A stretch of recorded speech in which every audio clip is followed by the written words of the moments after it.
Noel Zapater, nuestro querido compañero del día de hoy, para hablar de filopolítica y obviamente ante la convulsión política que hubo toda esta semana, yo te diría que ya 2 o 3 meses, preguntarnos qué es la política para la filosofía, ¿no? Como una cosa así vamos a tratar de analizar. Exactamente. Antes, si me permites, cuando nos hemos reencontrado hoy, ¿no? Comentaba que en menos de un mes que he estado fuera, todo lo que ha pasado, el anuncio del superministro, el dólar ha subido más de 100 y pico pesos en 20 días.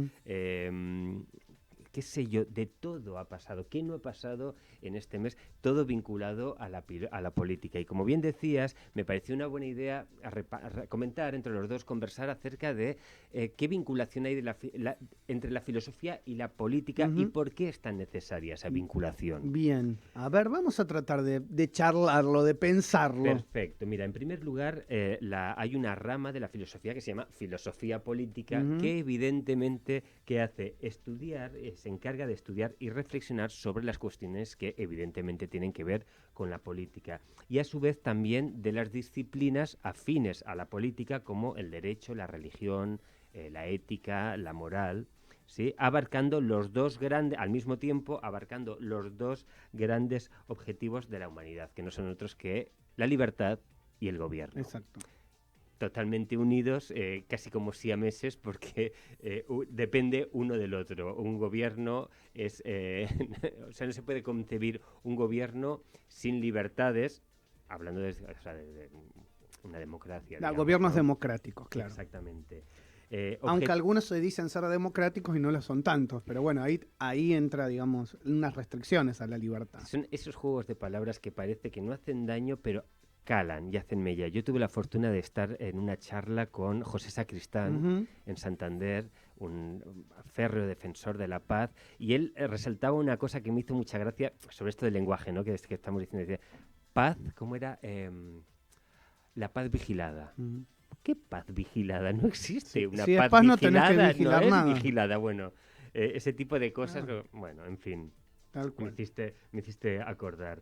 Son dos objetivos, como decíamos, gobierno y libertad, que como que ensalzan al ser humano más allá del ser humano. Quiero decir, deja de estar en sí mismo como para, no sé si recuerdas cuando hablábamos de Hegel y el amo, el esclavo, la conciencia, cuando la enfrentan con otra conciencia, bueno, sería un poco eso. El segundo punto es inevitable no hablar de él, porque es Aristóteles y su concepción de la política. Lo que Aristóteles plantea a grandísimos rasgos es, bien, hay un hombre, este hombre es un ser social. Como ser social se relaciona con otros seres humanos. Exacto. Estos seres humanos se juntan en tribus, sociedades más grandes hasta que llegan a formar un Estado. Y con el Estado llega otra palabra que es el poder. Quien ostenta el poder de dirigir un Estado. Bueno, sobre esto es lo que habla, lo que concibe Aristóteles como política filosófica, ¿no? Como una visión filosófica. Y no hay que olvidarse, Noel, que en la concepción del Estado, o sea, los seres humanos nos reunimos, decimos todos juntos, mirá, tenemos que de alguna manera crear como un ente superior el que nos pueda regular. Es como que en nuestra concepción, los seres humanos decidimos darle una parte de nuestras libertades al Estado para que las regule.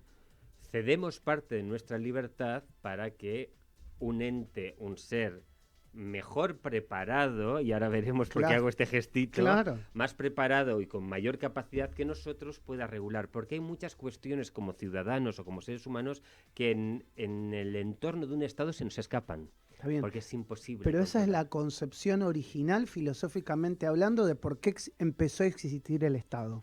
Sí, por lo que acabo de decir, la necesidad de que el ser humano es un ser social. Exacto. Se junta con otros seres sociales en pequeñas manadas, familiares, tribus, sociedades, estados. ¿Por qué? Porque la cosa va creciendo, históricamente va avanzando y se necesita alguien que regule. Tú imagínate que cada uno, ¿no? hiciéramos... no estaríamos aquí. Totalmente. Entonces, de acuerdo. Como tú bien dices, cedemos parte de nuestra libertad para que regulen este tipo de cosas. a veces con, con bastante inconsciencia, que creo, pero bueno. Claro, hay que tener una cosa en cuenta, que no todos los estados son iguales. Totalmente. Igual que no no todos los ciudadanos somos iguales, ni tampoco los derechos políticos o libertades civiles que nosotros consideramos no son iguales en otros estados. Exacto. O para otras Y gentes. pensemos, por ejemplo, los estados nórdicos no son iguales que los nuestros, que los latinos o que, no sé, los asiáticos África, por ejemplo. o los africanos. África, por ejemplo, socialmente son diferentes y nosotros tenemos nuestra visión, ahora hablo de mí, ¿no? Europea, ¿Sí? ¿no? Claro. Pero es mi visión U europea, occidental. no, u occidental, no es la visión. Y Exacto. pretender que esa visión sea la globalizadora, eso tiene un nombre y es colonización, Claro. suena un Es poquito a imposición. imposición, Es exactamente. imposición. Exactamente. Bueno, sobre todos estos temas es lo que trata la filosofía política, de buscar llegar a la esencia, a la raíz de las libertades, dónde empieza la libertad, dónde termina, quién debe hacerlo, quién no debe hacerlo, cómo gestionarse.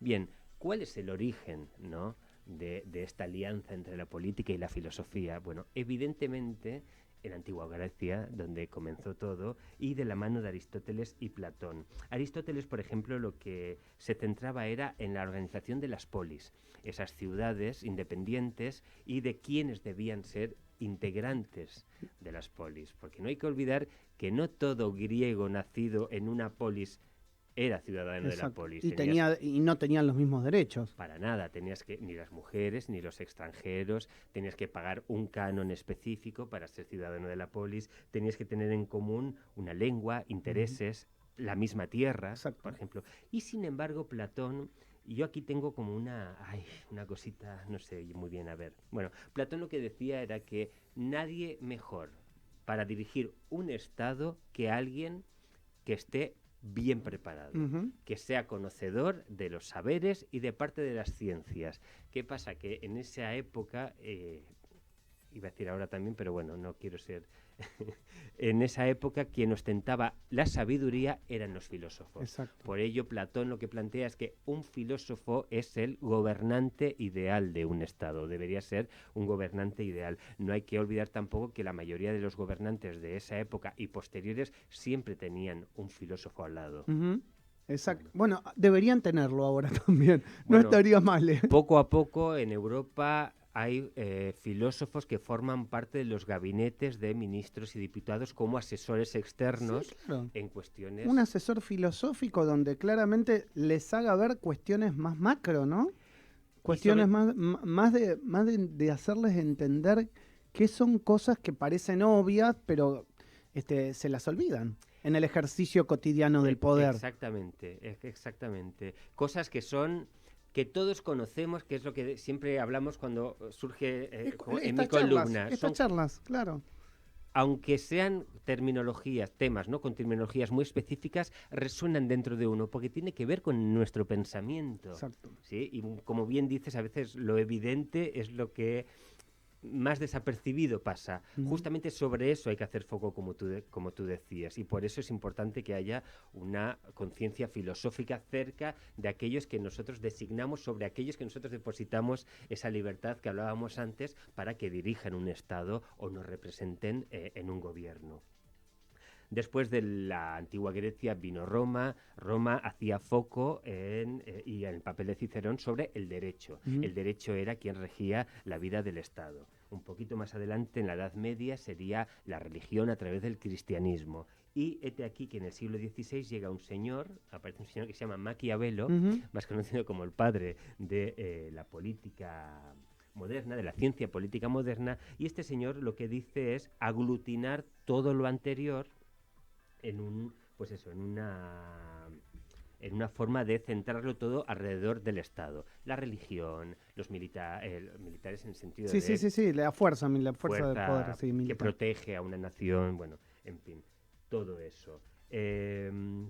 Dicho el origen, dicho cómo surge, dicho de qué trata, habría que ver qué es lo que estudia la filosofía política, ¿no? Bueno, en principio estudia varias cosas, sobre todo el gobierno. ¿Qué es un gobierno? cómo se forma, quién debería formarlo, cómo debería... ¿Quién está capacitado para formarlo?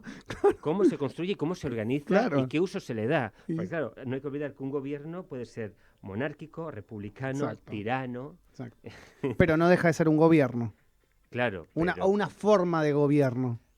claro, a mí con esto me pasa una cosa y es lo siguiente, no podemos juzgar otros tipos de gobierno desde un gobierno democrático, Exacto. porque vas a ir siempre perdiendo cualquiera. A ver, cuando compare. cuando nosotros desde este punto de vista decís Inglaterra es una monarquía constitucional y para qué joraca quieren los ingleses mantener la monarquía, y ellos nos miran a nosotros y dicen, ¿usted para qué quieren no tener monarquía? Mire cómo están ustedes y mire cómo están nosotros. Entonces, claramente, digamos, los gobiernos son gobiernos, son formas de Mira, gobierno. yo me acabo de hacer el documento ahora en España y sorprendentemente ya no soy más ciudadano del Estado español, soy ciudadano del Del Reino de España. España. Claro. ¿Te lo Claro. puedes creer? O Claro. sea, parece que mi rey sea, no sé, Felipe VI o Fernando De Aragón. Es impresionante. Del Reino de España. Todo esto hay una connotación. Esto es Sí, opinión mía obvio, personal. Toda una obvio. connotación con los independentistas Totalmente. vascos, catalanes. Es como una colleja así en Sí, el sí, sí, cuellito. sí, totalmente. Pero en fin. Bueno, vamos cerrando, Noel. Sí. Nada, otros temas serían el derecho, la libertad, la igualdad. ¿Qué es ser igual? ¿Qué individuos son considerados o no iguales? La libertad, ¿qué es ser libre? Ujú. ¿Quién dice que es ser libre y a qué consideramos libre? Y termino, la propiedad. ¿Es legítima la propiedad privada? Por ejemplo. Y depende la forma de gobierno. Por ejemplo. Depende si estás en un estado socialista, tal vez no sea tan los medios de legítimo. producción deberían ser públicos, Claro. por ejemplo, para un gobierno, para Exacto. una sociedad. Y por último, la justicia. ¿Qué es y qué no es justo?